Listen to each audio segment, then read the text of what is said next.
Good morning everyone. কয়েকদিন আগে যে আমি SSC GD girls medical related একটা ভিডিও দিয়েছিলাম, তো সেখানে তোমরা তোমাদের প্রবলেমগুলো কমেন্ট করেছো। তাই আজকে ভাবলাম তোমাদের কমেন্টের রিপ্লাই দেওয়ার থেকে একটা রিপ্লাই ভিডিওই বানিয়ে দিই, তাহলে বেশি ভালো হবে। তাহলে তোমাদের অনেক ভালো করে ক্লিয়ার হয়ে যাবে ব্যাপারটা। আর তোমাদের আমি সেদিন বলেই দিয়েছি যে আমি যেহেতু 2বার মেডিকেল কমপ্লিট করেছি, আর সেখানে আমি যাদের দেখেছি বাদ দেওয়া, আমি তাদের কথাই তোমাদের বলছি, আর এখনও আমি সেটাই বলবো। আর বাদ বাকি যেগুলো প্রবলেমের ব্যাপারে আমি জানি না যে সেগুলোতে বাদ দেওয়া হয় কি না, তো সেগুলো আমি একদমই বলবো না। আর এখন আমরা যাচ্ছি এসডি অফিস। আমার সাথে ভাই দাদা আছে, আর ওরা কালকে গিয়ে আমারটাও সেন্ট্রাল এসসি বানাতে দিয়েছিল।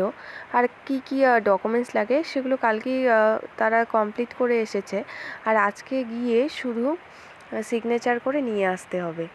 আর তোমাদের বেশিরভাগ একই প্রবলেম, সেটা হচ্ছে দাঁতে পোকা হয়ে গেছে, বা কেউ কেউ দাঁতে আরসিটি করেছো। তো তোমাদের একটা সত্যি কথা বলি, সেটা হচ্ছে মেডিকেলটা কিছুটা লাক আর কিছুটা ডক্টরের উপরেও নির্ভর করে, কারণ সেখানে ডক্টর ম্যাম কীভাবে দেখছেন আর তার মাইন্ডসেটটা কী, তো সেটার উপর অনেকটাই নির্ভর করে। কারণ অনেকের অনেক বড় বড় প্রবলেমগুলো আছে, কিন্তু সেগুলো না দেখেও তারা মেডিকেলে একদম পারফেক্টলি ফিট হয়ে যায়। তাই তোমরা কোনো নেগেটিভ কথা শুনবে না কারো, এমনকি আমার কথাও শুনতে হবে না, নিজে গিয়ে দেখে চেক করে আসবে।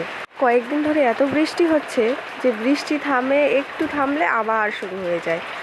আর আমাদের কাজ কমপ্লিট করে বাড়িও এসে পড়লাম, আর সেখানে গিয়ে দুটো যে সিগনেচার করেছি তার সাথে ডেট আর কিসের জন্য নিচ্ছি।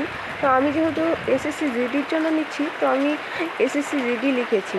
তো এভাবে যার যেটা দরকার সেটার জন্য নিচ্ছে সেটা লিখতে হয়। যাদের এখনও সেন্ট্রাল এসসি বানানো হয়নি তারা তাড়াতাড়ি করে বানিয়ে নাও। চলো আজকে তাহলে আসি, দেখা হচ্ছে অন্য আরেকদিন।